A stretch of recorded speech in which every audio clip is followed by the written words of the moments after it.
You're listening to a podcast from the South China Morning Post. Hello and welcome to this special episode of Inside China.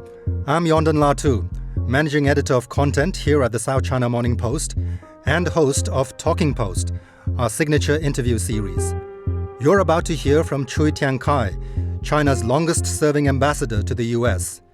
He finished his 8-year tenure as Beijing's top envoy to Washington in 2021, but since then has been active in backchannel diplomacy and non-official exchanges between the two countries. Cui continues to be a relatively moderate voice in the increasingly tense conversation between the two powers. He's a shrewd observer as well as a straight talker. Here is our full conversation. Okay, so Ambassador, thank you very much for joining us. Let's jump right into it. The most important relationship in the world, China with or versus the US. Before you officially stepped down as ambassador to the US, you said that relations between China and the US were at a crossroads. Since then, that was quite some years ago. Since then, I think we're not only moved beyond the crossroads phase, but we're actually at some kind of precipice, the way things are going on. Where do you think we are right now, and where are we going to go at this rate? I think the two countries are still in this maybe historic stage or period of redefining the relations or finding a correct way of dealing with each other going forward. We're still, this is not done yet. We're still in this stage.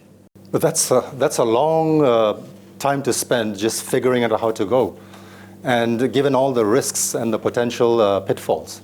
Well, for such a complex relationship, maybe we need some time to do this. But this is an ongoing process. I don't think people can say, well, we just done all this now, everything will be fine going forward. There will be new difficulties, new problems. So I think the real strength of China-US relation is not that we never have problems. The real strength of this relationship is that sooner or later, the two countries always find ways of overcome the difficulties and move the relations forward. You have the US presidential election coming up next year. Whether it's going to be a showdown between Joe Biden and Donald Trump, or neither of them, given the circumstances, we don't need to get into that, where neither of them may end up actually running for president. But even the other people, the potential contenders, if you listen to the talk, it's very, very vitriolic anti-China, almost militant. So whoever wins this election, what's going to happen with China relations? We have no illusions that the outcome of the next year's election would bring about major or fundamental changes to the relationship. But I think that they are too much influenced by the so-called political correctness. And such craziness is certainly not in the interest of the United States itself. You know, given how strongly China feels about the Taiwan issue in particular, China's sovereignty over Taiwan, this has now become the go-to pricking point that US politicians use against China, right? And if you listen to the presidential debates, everyone seems to be trying to outdo each other on how militant I'm going to be about China regarding Taiwan. And they talk about war. So I want to ask this. Is there a real chance of a war with Taiwan, or does China have the kind of wisdom and patience that's almost infinite? Because you're constantly prodding the panda here from the US. And they're testing the limits of how far tolerance will go. Is China's tolerance unlimited, or is there going to be a problem in the end? You see, for us Chinese, the Taiwan question is a matter of national sovereignty, territorial integrity, and national unity. So this is something like a life and death question for China. So there's really no room for concession for us. I'm quite sure this is a national determination that sooner or later China will achieve this reunification, one way or another. Of course, our preference is through peaceful reunification. But we in China, we have sufficient wisdom to manage this very challenging question and achieve the result and meet the expectation of our people. I just hope that on the United States side, US politicians would also have sufficient wisdom or even common sense not to advocate for war so easily. Do they understand what war would mean to anybody? Not only to us, but also to themselves, to the American people. Do American people really enjoy war? I don't think so. Well, to look at it right now with Ukraine and with Gaza, I mean, maybe there are some people who actually enjoy war. Yeah, you see, but people of other countries are killed. Maybe some when people... When it comes to your own soldiers at risk, then it might be a different narrative. Of course, there are people who are making a lot of money from these wars. Yes. But I don't think that this really serves the interests of the American people. You said one way or the other, China's reunification with Taiwan. And peaceful reunification, I understand, is the watchword. That's your default status. But one way or the other is war. What kind of circumstances, what kind of provocation will be too much for China where this, and I hope this never happens because it's the end of the world if it does happen, but what will be that tipping point? I think the key is the one China principle. As long as this principle is still there, as long as nobody is trying to challenge this one China principle, there is no need for the use of force. And under that basis, within the framework of one China principle, everything else could be negotiated. But if this one China principle is undermined, is challenged, then the risk of war would increase very much. But isn't that what's happening right now? They are challenging this one China principle. The constant huge weapons sales to Taiwan, exactly. The top US politicians deliberately going there, exactly. They're testing China's patience. So they are challenging. That's why we are warning them. They should stop. They should not go down this road any further. Are you personally hopeful that there will be a peaceful solution? We will do whatever we can for a peaceful solution. We have the US-China Summit as well, the presidential summit. The meeting between President Xi Jinping and US President Joe Biden. Whether something concrete, tangible is achieved or not, the big plus is at least the two sides are talking. I mean, there's no disputing that. But beyond that, in practical terms, and you as a diplomat and a veteran diplomat understand this, how significant is it? How important is it? Or is this just a talk show? You see, meetings between the two presidents are always important because this is at the top level. It gives strategic guidance to the relationship to go forward.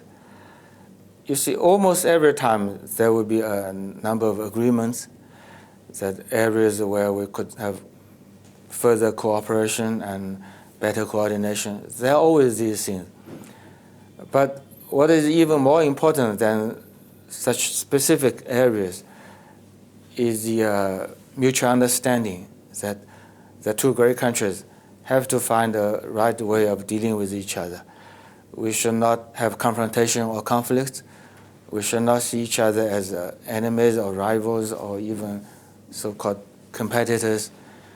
We should base ourselves on mutual respect and aim at peaceful coexistence and willing cooperation.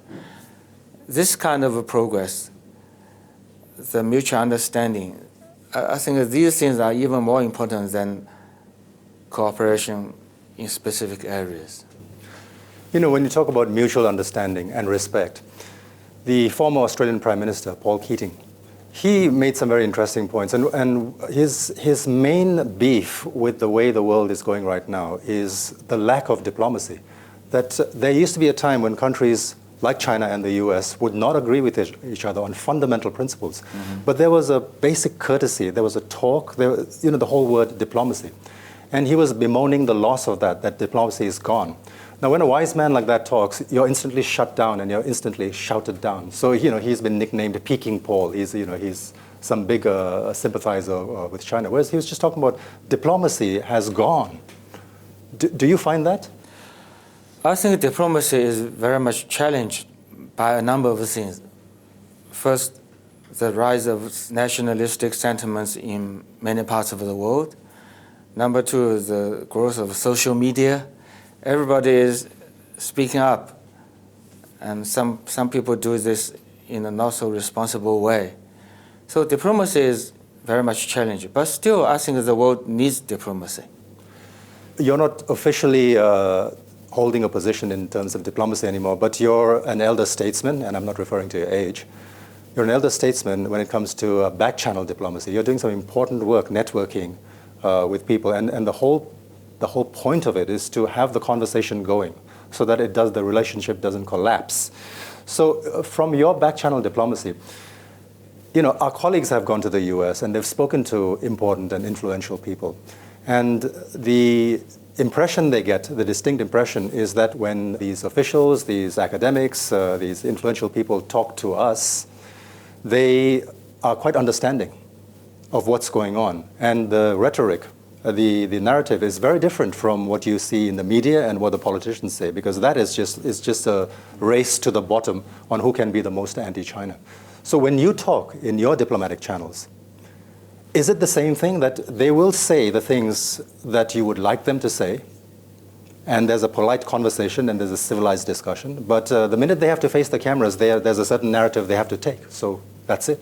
Yeah, I think it's very unfortunate that people should behave that way, but still, I still have confidence that most people are rational.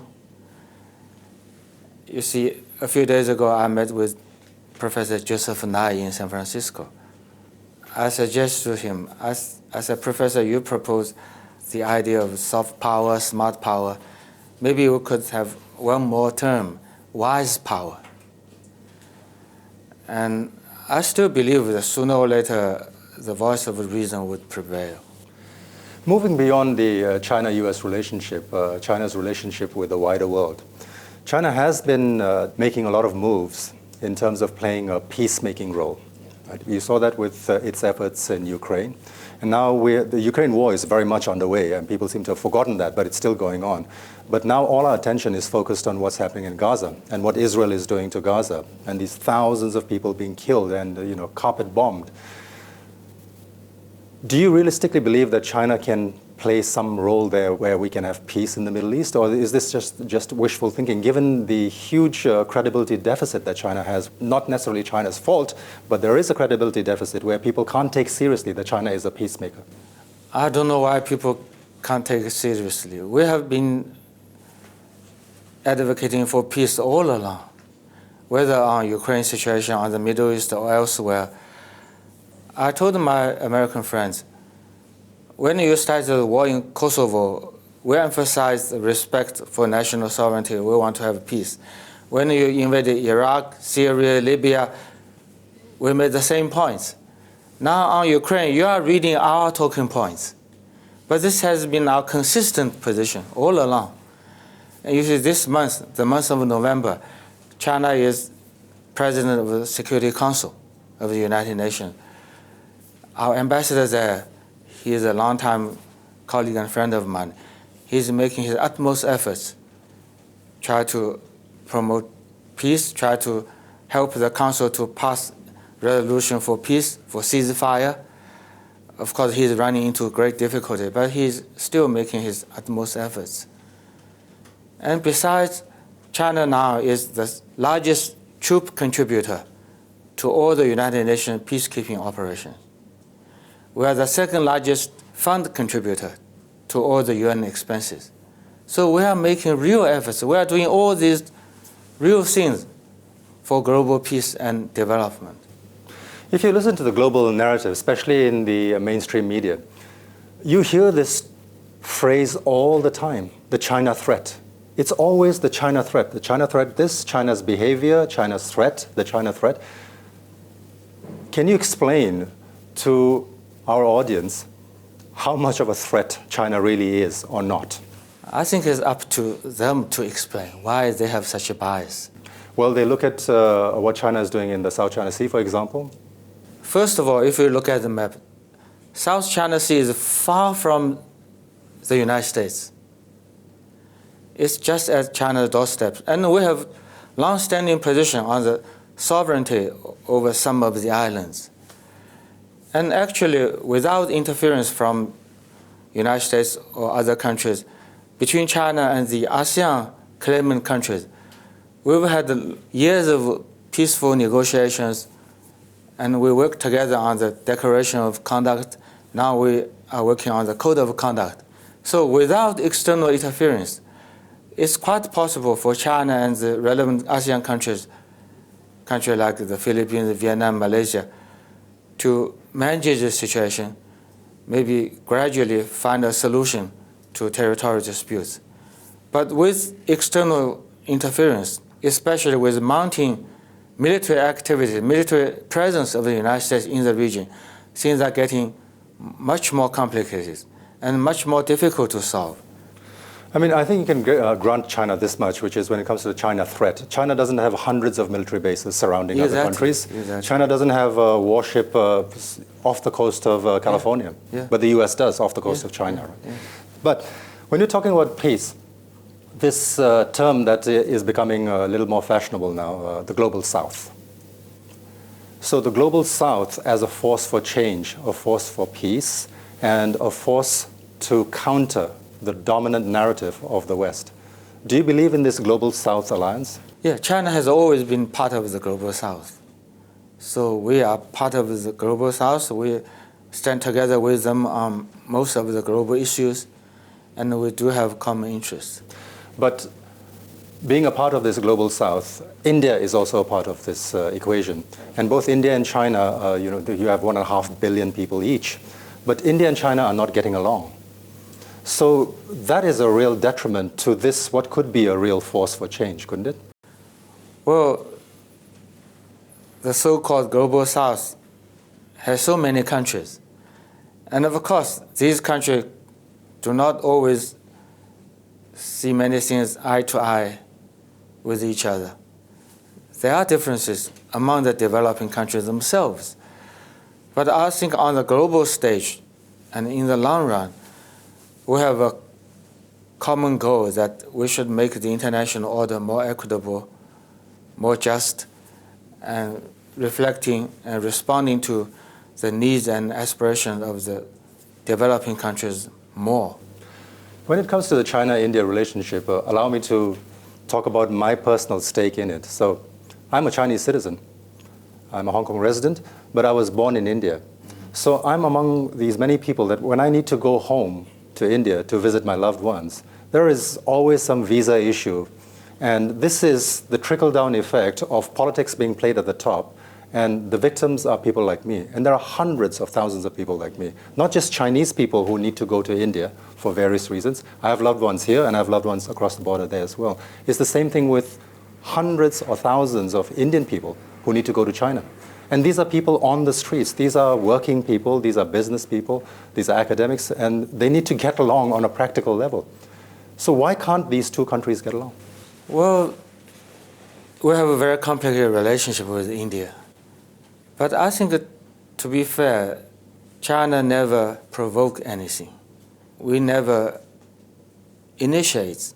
But India would beg to differ when it comes to the border disputes. Border disputes, you see, for many, many centuries, there was no border dispute between China and India. Then the British came. Then we had the border disputes. But this has to be worked out through peaceful negotiations. I myself, when I was doing Asian affairs, spent a lot of time working with our Indian colleagues on the border issue. And there was a general agreement between the two governments that while this is a very sensitive and difficult issue and it might require more time, we should not allow the whole relationship be hijacked by this particular issue. And even along the border, we have disputes, of course, but we should maintain peace and tranquility in the area. You know how nationalism now is the watchword. I mean, you can see it happening in every country. All these countries are getting much more nationalistic.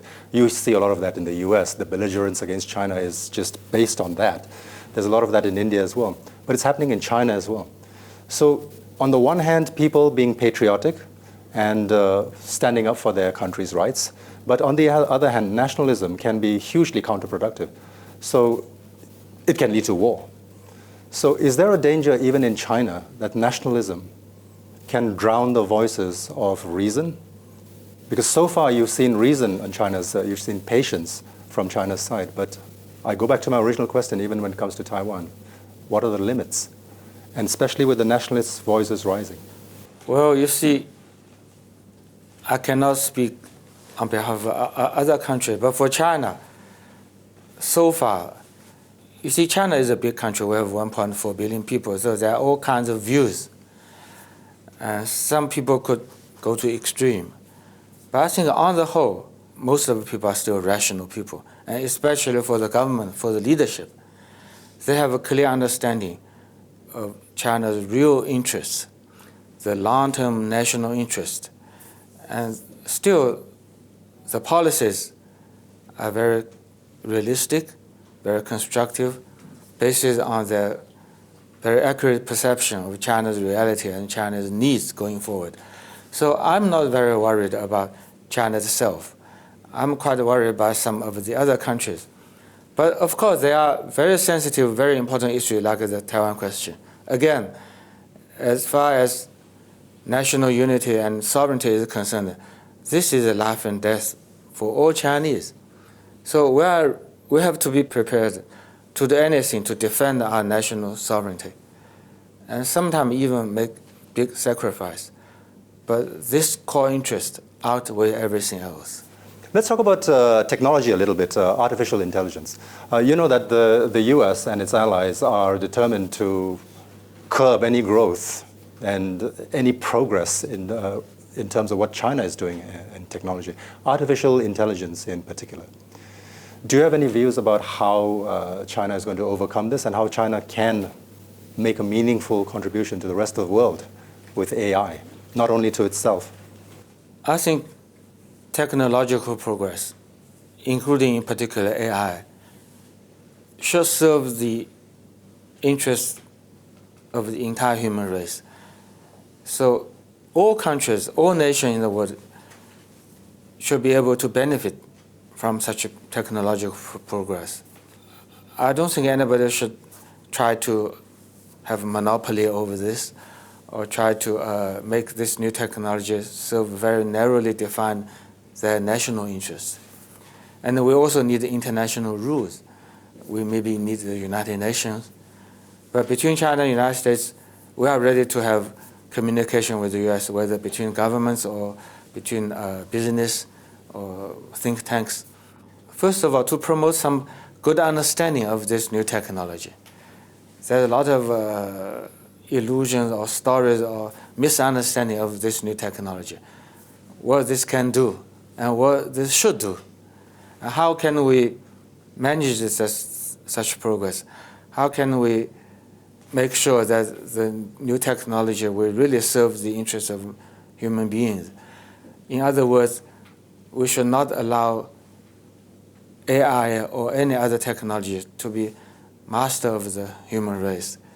We should make sure they all serve the benefit of the entire international community. There's no danger of having that happening in China, is it? Where the machines become the masters, given how fast China is advancing in this particular aspect? I think so far, if we look at human history, so far, all the technological progress has been tools of human race, has been tools for human progress. I hope on the AI we could do the same thing. You mentioned the role of the United Nations. I have to ask, is the UN even relevant anymore? It seems to be, all I hear is little bleating sounds from the United Nations, but there are full-blown wars going on. In Gaza, thousands of children are being massacred. Yeah. And the UN keeps speaking about it, but nothing's happening. Well, if you look at the majority of the UN members, it's quite clear. They want to stop the fighting, stop the killing, but the United States vetoed some of the draft in the Security Council. And the same thing has happened elsewhere. For instance, almost every year for the last few decades, United Nations General Assembly would have a draft resolution calling on the United States to remove its embargo against Cuba. I think this year the vote is more than 180 or 90 yes, and only the United States and Israel voted against it. So it's very unfair to the majority, overwhelming majority of the international community. So we want to make the United Nations more effective, work better, but we have to deal with this kind of unilateralism. You're in Hong Kong now, and of course you recall what happened to Hong Kong in 2019 and 2020 with all the anti-government protests, the anti-China sentiment. Things have changed dramatically since then. Our government has taken a grip on the situation, so things have changed for the better, I would say, in terms of law and order at least, and in terms of blatant anti-China activities on the streets of Hong Kong. But things have also changed to an extent where it's causing a lot of anxiety, justified or not. The anxiety is real, especially among the international community. And Hong Kong in particular is an international city. So business sentiment, investment in Hong Kong, all of that, the people who are coming into Hong Kong or pulling out of Hong Kong, whether their concerns are justified or not, their concerns are real. How do you feel about that? And the success of this city and the continuing prosperity of this city, given this obstacle that we have to overcome? I think Hong Kong still has all its strengths. You have very good economic infrastructure, you have very developed financial market, you have all the institutions, and you are so open. So the strength is there. And Hong Kong's ties with the mainland is a plus for Hong Kong. People should realize this. Because you are supported, you are part of the Great China market, a growing market. And I don't think very many other economies have this kind of a special advantage. But of course, for some of the Western media, they give people a very different picture, which is not based on the realities of Hong Kong. Maybe for some time, this could be quite misleading. This could have some bad influence on people's perception of Hong Kong. But as long as Hong Kong is continuing to make things better, Hong Kong's economy continues to grow, you have better stability. As long as Hong Kong is doing a good job, I think people will be coming back. Actually, we used to have similar situations in the past, before the handover in 1997. Some people also left Hong Kong and they were not sure about what will happen after 1997. Then eventually they came back. Hong Kong is much better than before. I think as long as we do our own job well, such false stories, such speculation, rumors will not last very long. Well, Hong Kong can do its job, but the reality is that this city is the Achilles heel of China in terms of anyone wants to get at China, uses this city, as you saw in 2019 and 2020. But anyway, going back to your diplomatic experience as well in dealing with all these issues and with the US in particular, is this the worst you've seen, or have you seen worse? What I'm trying to get at is how bad is it and how bad is it going to be? Well, I certainly hope that the worst will not come true. But if you look at history, in the 1950s, China and the United States fought against each other in the Korean War. And even for the Vietnam War, it was basically between China and the United States, but not in a so direct way. So I have warned my American friends, don't talk about so-called the new Cold War so easily. In the old Cold War, the two biggest hot wars were fought in Asia between China and the United States. So we should not allow history to repeat itself. Okay, On that hopeful note, Ambassador, thank you very much for joining us. Thanks for sharing your wisdom, and we wish you all the best that you carry on doing the great work you're doing with your diplomatic back channels, that you will never retire, even if you officially have retired. Thank you very much. I think I should enjoy my retirement. Thank you. Thanks for listening to this edition of Inside China. Don't forget the Talking Post video version of this interview is available on scmp.com. Take care and bye for now.